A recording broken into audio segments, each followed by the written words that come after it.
Are we about to witness another false flag event?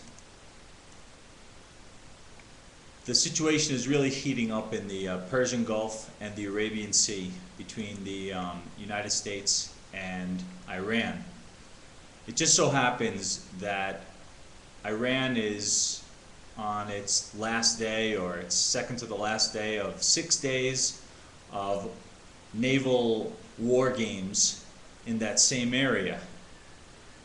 And at the same time, the United States has so much of its naval ships, aircraft, 3 aircraft carriers, a huge amount of ships and war machinery in that area. It's really like a recipe for a disaster. In this article that I'm about to read just a few excerpts from Reuters, it says, Iran tests new missile from warship. Iran's military test-fired a new surface-to-surface missile from a warship as part of exercises along a strategic shipping route, state media reported on Sunday. Iran launched 6 days of naval war games on Tuesday in the Sea of Oman and the Gulf region amid tension with the United States and Israel, which have not ruled out military action if diplomacy fails to end a row over Tehran's nuclear work. Iran has said that if pushed, it could close the Strait of Hormuz at the entrance to the Gulf and through which about 40% of the world's traded oil passes. The surface-to-surface Nasser-2 missile was tested in the Sea of Oman operational region. The Nasser-2 was fired from a warship and hit its target at a distance of 30 kilometers or 19 miles and destroyed it. 19 miles, that's pretty far away. I'm no expert on Navy and war, aquatic war situations, but 19 miles is pretty far away to be testing a missile and leaving a lot of room for accidents and these false flag events that could happen. We know that Israel is dying to do something because they really want to take a preemptive strike against Iran because of its threats of wiping Israel off the map, mainly from Mahmoud Ahmadinejad, the president of Iran. He's stirring up a lot of anger in the people, always constantly calling the U.S. the great Satan and Israel the little Satan. So we see so much anger and hatred, mainly by the leaders, because I don't believe that most of the people feel that way. Most Americans and most Iranians don't really want war.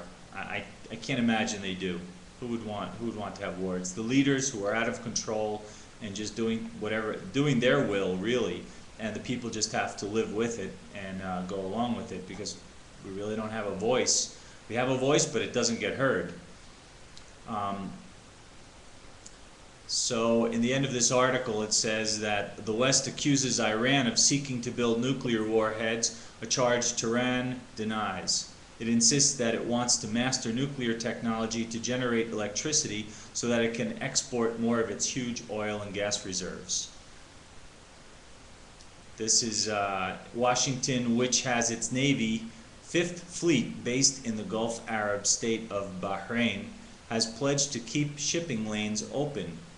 Experts say Iran's Navy would be no match for U.S. technology, but could still create havoc in the waterway. Yeah, the thing that we really don't need to worry about is not so much Iran. I mean, I'm sure Iran could like the article says, make some problems. The big concern should be Russia and China. Russia, because Russia is very tightly involved with Iran. They're helping them out. They're there. They have their scientists there helping them with their nuclear program. It seems that they're in a rush to get the nuclear program completed and have the material available to have nuclear weapons, even though they don't admit it like that. They say it's just to have energy.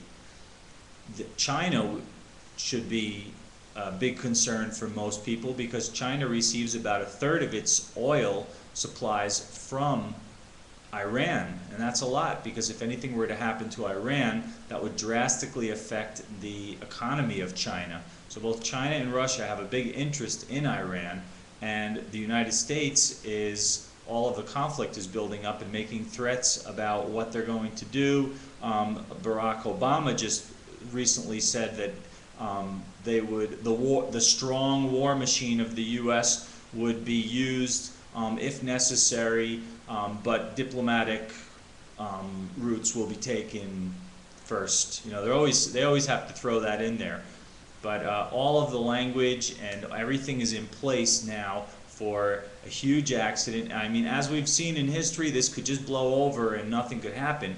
But also, right now, there is so much right there. It's just, it's like a kid with his finger in the face of another kid, that a war could break out just from what these, the two countries are. They call it war games. It's ironic they call it games, because it could turn into war. And you know, I'm sure that they're not there just by coincidence. So keep your eye on that. I'm sure it's an interest to most to be watching this, watch the news, the headlines, to see what happens in the following days, because I really wouldn't be surprised if there was a major conflict and war broke out in that area even before the inauguration in January of 2009. And this could really complicate things for the president-elect. And who knows what would happen there if war started now while in the transition period between two presidents.